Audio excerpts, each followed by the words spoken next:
Hello and welcome back. My name is David here with CEG. We have a special guest star. We have Scott Morrow, a longtime casino dealer and supervisor and executive consultant, now UNLV professor. So Scott started out as a dice dealer. Yep. Like myself, twice as long as me as a dice dealer, by the way. So it goes back a long flipping way. And I'm going to start out by saying, by the way, so Scott got the job that I always wanted to get. Even recently, I went down, not too long ago, not too recently, but I went down to Mirage. So many years ago, when I was in the military, I was in a convoy that was on its way to 29 Palms. I don't even remember where we were coming from, but I was in a convoy going into 29 Palms into California. And I remember being on the 15 or being on the highway, and I could see in the distance, this was like 89. This is like not the end, sometime in the beginning or middle of it, and I could see the Mirage being built in the distance. And at the time, it was literally the first real luxury. You could tell it apart from everything else. It stood alone. It was a fantastic looking, the shiny glass. Nothing like that had ever existed. And if you guys look back to the time, like, I don't know if there's pictures of that before the Mirage, there wasn't really a lot of competing heights. Like that was like the biggest, the most like attractive thing. I mean, when they were building that, that's where everybody wanted to go. And guess who got lucky enough to go work open the Mirage? That's unbelievable. As a craps dealer? Actually, I didn't open the Mirage. Okay. I told the story last time we were here. Yes, last time. Yeah, that's right. That was my dream. That was my goal. And that was your goal, I flew out to get it and heartbroken didn't get it. Yeah. But came to Vegas and Mr. Wynn opened still had the Golden Nugget. The Nugget downtown. So I'm working at the Nugget. Yeah. And I'm at the Nugget, and then they open up the Mirage, and things really happened for me down at the Nugget. So I went from craps, and then they totally.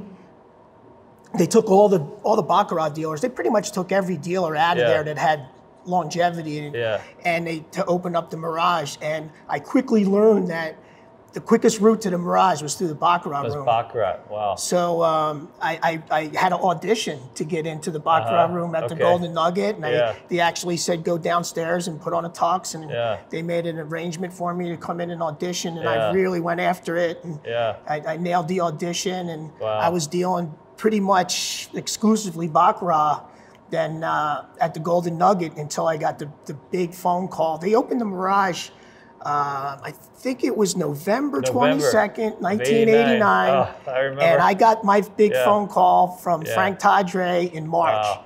So I like 5 months I did at the Nugget. Yep. And but then that was a career-changing phone call for me. Oh, I'm sure. So I'm curious. So back then, the Golden Nugget was sort of like really the elite status. I mean, that was one of the pinnacle jobs.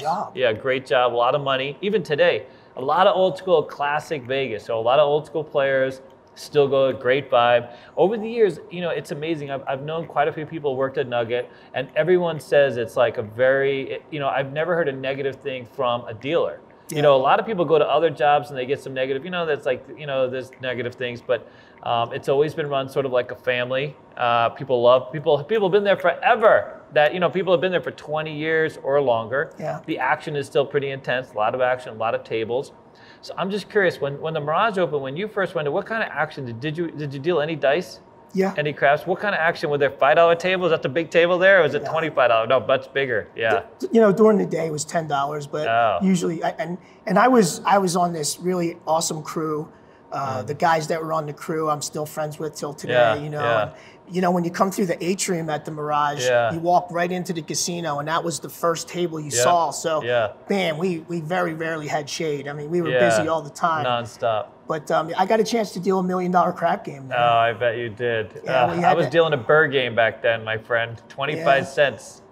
Yeah, we had a guy buy in for a $50,000 marker. Wow. And I was on the pole. Wow. And he signs for the marker. We give him his 50. And he went through my whole 20 minutes.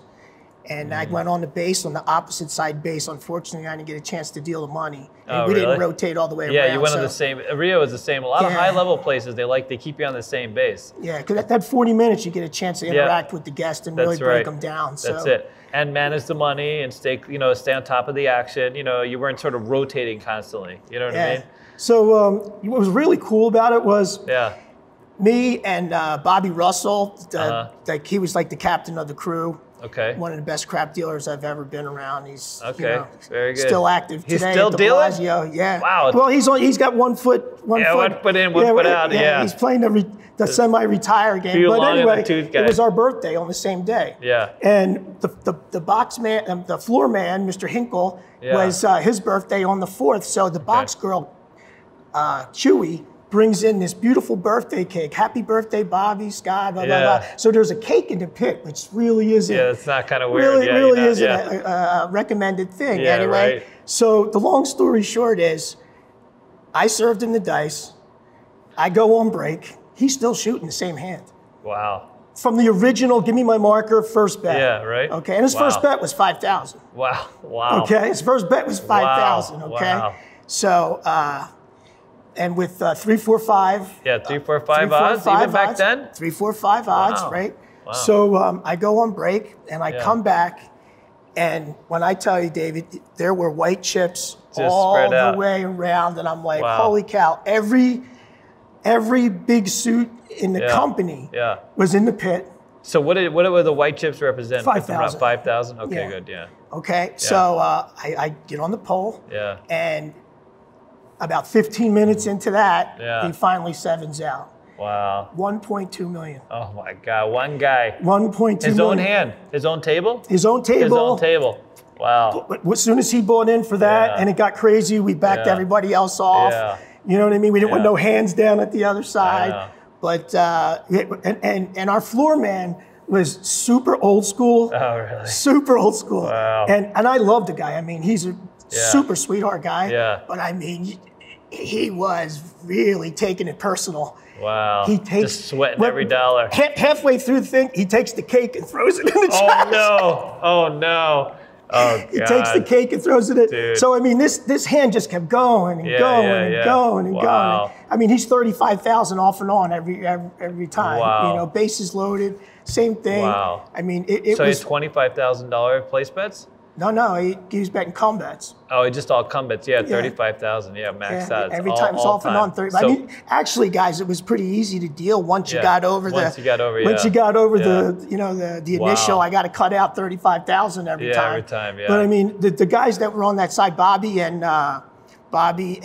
James O'Rourke was actually the guys that dealt to him. Wow. But I was on $1 Million Crap Game. Yeah. I dumped $1 million on a blackjack game one night. God. And Baccarat at the Mirage was just insane. Just like no one called you and told you to take a day off every now and then? No, I mean... we got a big player coming in and tell Scott to stay home. That was what was really cool. Yeah. What was really cool about working at the Mirage is that there was a lot of really sharp folks that were in leadership. Yeah. And they really, very few folks, except my guy, Yeah. sweated the money. Yeah. And, a couple of the floor guys that were old school, downtown guys or working at the old IP. Yeah, I worked at IP. Right? Oh my God. That's where Mr. Hinkle was Twice. from. That's where Mr. Hinkle was from the IP. Table for table. Could you imagine a game at the IP dumping 1.2 million? Dude, it ain't ever gonna happen. You'd probably all be fired. I mean, I can only imagine in the middle of the hand. No, seriously. Yeah. I actually worked one day at the IP. So we had 4 tables, right? And so we had, at the time that I worked, one time I worked there was four guys, and 13 of them were fired off the same shift on a pre-shift. In a pre-shift meeting, only 3 of us kept our job for setting up bets for ourselves. I never did, you know what I mean? So it's clear, but literally, how could you let 13 people go? You can't, so they literally had to have someone like from Blackjack. I don't even remember how that went. I remember I worked that day. But dude, that place was crazy. That IP, man, back in the day, God, it was rough. Yeah, I mean, the Mirage was really, really special. The first 3, 4, 5 years, I really, I had to pinch myself. I couldn't. I would have worked there for free. I told my dad one time. I'm talking to my father. I said, Dad, if I wasn't working there, I'd be hanging out there. So I might as well get paid. Because every athlete, every celebrity, every movie person, I mean, everybody. Steven Spielberg. I mean, I got to meet a lot of really cool people. The Rio was like that for a minute. And, you know, back when the Marnells owned it, a lot of celebrities. Yeah, they took a big shot. They went all in. It was like what the Cosmo is now. I guess a little bit of the Mirage was always like the standard of luxury, though. Even today when I go in that place, because I get a sense of awe, because it was one of the first places that I ever went where I saw real people dressed up, still gambling. You know, I didn't get to experience it back in the day when the people dressed up. Now people come in like, you know, shorts and, you know, it's not a thing, but people really dressed up. And that atrium, that was so cool because you literally left Vegas for a minute. It was surreal. You went in that place, it was just nonstop money. It still had a lot of that gold. The most popular photo op in Las Vegas. No, it was fantastic. It was either the atrium or the Welcome to Las Vegas sign. Yeah, and then you had Siegfried and Roy. It was the biggest show.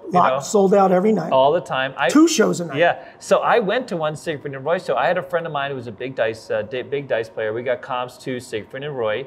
And I got to see Arnold Schwarzenegger with Maurice Shriver and his little mom, you know, watching the show. I mean, they got to leave first. They said, "Hey, we got a celebrity." I met them in the Baccarat. Oh, really? Yeah. Yeah. Go ahead, finish. So those 3. So I was in the booth. So they had these 2. So there was this huge center area. So the booths weren't next to each other. If someone got one of the booths that were there, those big booths, they were pretty separate. But he walked like right by me, and I was trying to edge myself out so I could like get my shoulder. I was hoping he would like brush against me. Of course, it didn't happen, but that was a close because I was a huge fan of Arnold. Yeah. But yeah, go ahead. So what's your Arnold story? So perfect. We're in the Baccarat room, and I was on the floor then. Yeah. And they came in with the Maurice Shriver. Yeah. And I was trying really hard to give her more FaceTime than him, just out of like.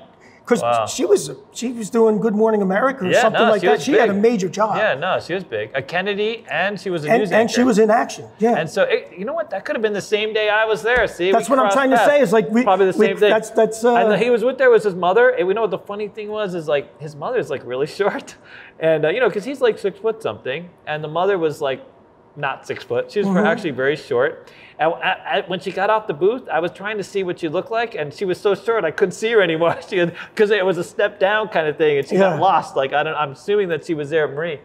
But she was wonderful. No, so they're coming in. They're trying to you know when folks have that look like what's going on here. Yeah. So I came over and it was relatively slow, and I gave my partner because we had 2 floor folks, 2 floor supervisors on every Baccarat game. Yeah. So I cut into him. Hi, how you doing? Yeah. And, you know, any questions? I'm here for you. You want me to explain the game to you? Yeah. Oh, well, could you? So that bought me FaceTime with both of them. Oh, yeah. But they were really, really wonderful. Yeah, no, I actually, so I used to go to this gym, it's this camp in Litchfield, Connecticut. So the other connection I have with Arnold, sort of, is he used to have his own little private gym. I guess he had a home out there. I went to this private camp, and I got a key to a gym that he owned. And they would rent it out to you when he wasn't using it, you know, for the summer or whatever it was. And I could see some of his trophies he kept in this gym of his. And I could see his trophies up there. But yeah, it's amazing. You know, Vegas is sort of like a connection for, you know, a lot of, I've gotten to see a lot of celebrities over the time and that kind of thing. Yeah. All right. So, what stories you got today, sir? What about, I heard you have a good one about, one of your supervisor stories? Wake up. My first night on the floor? First night on the floor. First night on the floor, gang. Yep. Almost got canned. Uh-oh. Almost got canned. Go. First night on the floor. All right, so here we go. Yep. So I'm first night on the floor, and obviously I'm in the Baccarat on the front table. Okay. It's a $100 minimum game. And it's just up for grabs. Is it a Mirage? Yeah. That's high limit or no? That's a normal game? There's a Baccarat room. Okay. And then there's the salon. Oh, okay. Okay, across the hallway, across the walkways, there's salon, and that's where they print the money. Yeah, right. So, but I'm in like the retail area. Oh, the retail area. $100. $100. Yeah, that's how strong it was, and that's amazing. 30 years ago. That's unbelievable, dude. I was on a bird game. 25, 30 years ago. What year was this? 1990. Okay, I hadn't even started yet, but go ahead. 1990. Wow. So I'm on the floor, and I'm doing my thing, and I'm working, and my future brother-in-law is like my partner, and he's running the schedule. He's the pencil in there, and it's like 2 o'clock in the morning now. It's starting to slow down a little bit, and I'm just fried, you know, and I'm trying to keep up and do my thing. Yeah. And he says, "Come here, man. Go into the salon. Here's what I want you to do. Go into the salon, don't touch nothing, don't do nothing, sit down, finish out the last hour of your shift, and try not to get in trouble. Okay, that was his advice. Yeah. All right. So I'm like, thanks, man. Right. Now I'm at it. He takes me out of the frying pan. Yeah, right? easy. So I go into the salon. I open the door. It's totally dead. There's not one person in the salon. Easy. Not one player. I'm like, oh, thank God. Yeah, right. I get to cruise, and I dealt with these guys for a while, so I know all the dealers. So we're talking, and we're having a great thing, and the players that were there, these Japanese folks, and their last name was Ayama. We called them affectionately the Pajama Brothers because they literally played 24 hours. They brought blankets, pillows, and one of the brothers would just actually like nod out at the table, put a pillow up on the rail, and just chill. Yeah, wow. Right? In the salon? In the salon. Oh, nice. Well, there was little different rules in of course. Anything goes, basically.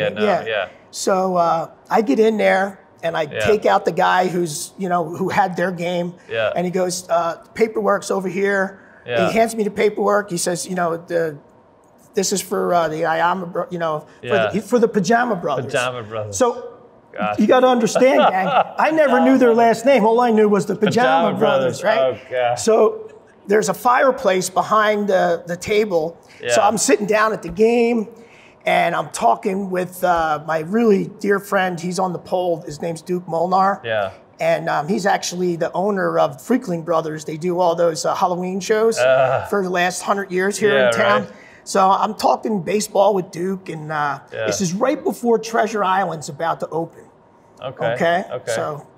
So this is like wherever Treasure Island's about to open. So I'm dealing at the Mirage for a while, but it's my first night at the floor. On the floor. Yeah. So I'm sitting down, and we're just chilling, and it's about 5 or 6 minutes into it. Yeah. And the salon doors open, and here comes Mr. Wynn. Oh, God. Steve Wynn. Yeah, Steve Wynn. So Mr. Wynn comes through the door. How's it going, gang? How's this game doing, and who's it for? And I'm sitting in the chair, and the fear of God came through my face.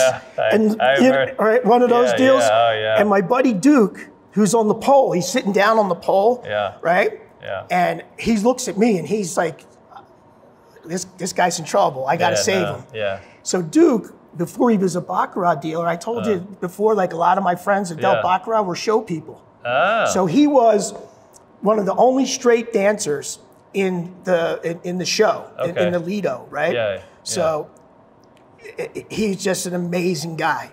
So he sees me, and he turns around, and he jumps off the stool and does a spin, like a pirouette spin. Hey, Mr. Wynn, we got Baccarat. We got everything going in here. Everything's cool. Everything's great. Wow. How you doing, sir? Tell me about Treasure Island. Yeah, right? Right? Wow. So now gives me time to pick up the paperwork. Yeah. I'm trying to pronounce the Ayama. I'm looking at the paperwork. I'm trying to I'm like, okay, they're losing 300,000, they were losing relatively short money for in there. For them, right? So Duke's got me totally under control. Right. And Mr. Wynn just changes the channel from who's this game for and how's it doing to, we got the pirate ship. We got this. We got that. So I finally got it, and I'm taking the long way around to try to figure out what's going on. And I come up, I'm like, Mr. Wynn, it's for the Ayama Brothers, and we're up 300,000. He goes, I'm talking to Duke now. So Duke, he totally saved me. Yeah. Like if he sits there like this, and it's like, who's this game for? Yeah. Back to dealer. Yeah. Or back to New Jersey. Back to New Jersey. Yeah, back to Atlantic City. So what's the moral of the story, gang? Yeah. Always know who your game's for. Always know what it's doing. Yep.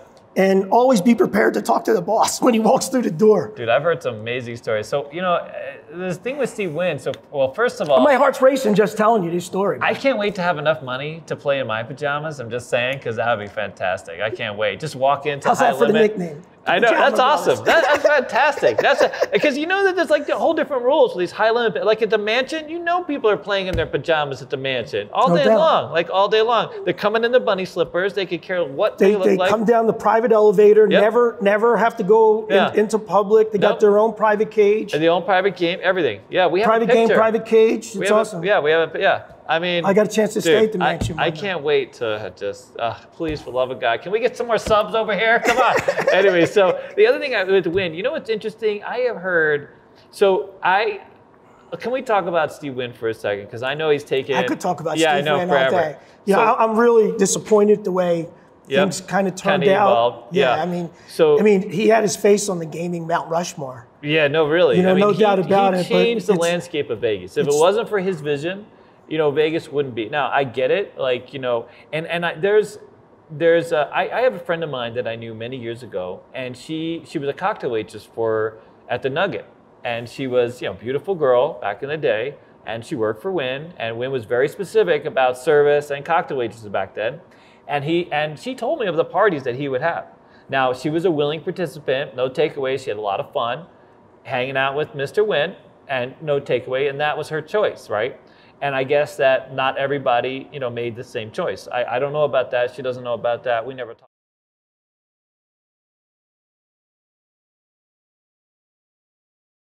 What's going on, guys? It's Alex here. We just finished recording our 12-minute challenge. We'd like to invite you guys, anyone that's interested in coming down, you don't have to pay or anything like that. Just come down, join our Discord link, and also join us on Twitch. We stream 4 days a week, live blackjack, live craps, live carnival games. Hope to see you soon. Bye.